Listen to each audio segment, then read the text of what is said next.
ಟೊಮೆಟೊನ ಚೆನ್ನಾಗಿ ಸಣ್ಣ ಹೆಚ್ಕೊಂಡು ಹಾಕ್ಕೊಂಡಿದ್ದೀನಿ. ಆಮೇಲೆ ಖಾರಕ್ಕೆ ಎಷ್ಟು ಬೇಕೋ ಅಷ್ಟು ಹಸಿಮೆಣಸಿನ್ಕಾಯನ್ನು ನಾನು ಉದ್ದಕ್ಕೆ ಹೆಚ್ಕೊಂಡು ಹಾಕ್ಕೊಂಡಿದ್ದೀನಿ. ಇದಕ್ಕೆ ಸ್ವಲ್ಪ ಜೀರಿಗೆ ಹಾಕ್ಕೊಂಡು ಇದು 3 ವಿಶಿಲ್ ಆಗೋ ತನಕ ನಾನು ಇದನ್ನು ಬೇಯಿಸ್ಕೊತಿದ್ದೀನಿ. ನಂತರ ಇದು 3 ವಿಶಿಲ್ ಆಗಿವಾಗಿದು ಬೆಂದಿದೆ. ನಾನು ಇದಕ್ಕೆ ಒಗ್ಗರಣೆಗೆ 2 ಸ್ಪೂನಷ್ಟು ಎಣ್ಣೆ ಹಾಕೋತಾ ಇದ್ದೀನಿ. ಇದಕ್ಕೆ ಸಾಸಿವೆ ಮತ್ತು ಜೀರಿಗೆನ ಹಾಕ್ಕೊಂಡಿದ್ದೀನಿ.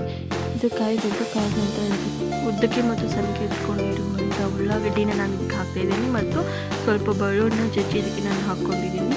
ಇದು ಇವಾಗ ಕಲರ್ ಚೇಂಜ್ ಆಗೋದು ಫ್ರೈ ಮಾಡ್ಕೋಬೇಕು. ಅನಂತರ ನಾನು ಇದಕ್ಕೆ ಕುದಿಸಿಟ್ಕೊಂಡಿರುವಂತಹ ಹೆಸರುಕಾಳನ್ನ ಹಾಕ್ಕೊಂಡಿದ್ದೀನಿ. ನಂತರ ಇದಕ್ಕೆ ನಾನು ನಮಗೆ ಮಸಾಲೆ ಯಾವ್ದು ಬೇಕೋ ಅದನ್ನು ಹಾಕ್ಕೊತಿದ್ದೀನಿ. ನಾನು ನಾರ್ಮಲಾಗಿರೋ ಮನೇಲಿರುವಂಥ ನಾನು ಮಾಡಿರುವಂಥ ಮಸಾಲೆನೇ ಹಾಕ್ಕೊಂಡಿದ್ದೀನಿ. ಆಮೇಲೆ ರುಚಿಗೆ ತಕ್ಕಷ್ಟು ಉಪ್ಪು ಮತ್ತು ಅರಿಶಿನ ಆ್ಯಡ್ ಮಾಡ್ಕೊಂಡಿದ್ದೀನಿ. ಇವಾಗ ಒಂದು 5 ನಿಮಿಷ ಕುದ್ಮೇಲೆ ಇದು ಈ ಥರ ರೆಡಿ ಆಗುತ್ತೆ. ರೆಡಿ ಆದ ತಕ್ಷಣ ನನಗೆ ಮೇಲ್ಗಡೆ ಸ್ವಲ್ಪ ಕೊತ್ತಂಬರಿ ಸೊಪ್ಪನ್ನು ಹಾಕೋತಾ ಇದ್ದೀನಿ. ಇವಾಗ ನಮ್ಮದು ಈಸಿಯಾದ ಮತ್ತು ಟೇಸ್ಟಿಯಾದ ಹೆಲ್ದಿಕರವಾದ ಹೆಸರುಕಾಳು ಪಲ್ಯ ರೆಡಿ ಆಗುತ್ತೆ. ನೋಡಿ ನೀವು ಪ್ರಯತ್ನ ಮಾಡಿ ಹೇಗಿದೆ ಅಂತ ನಂಗೆ ತಿಳಿಸಿ. Thank you.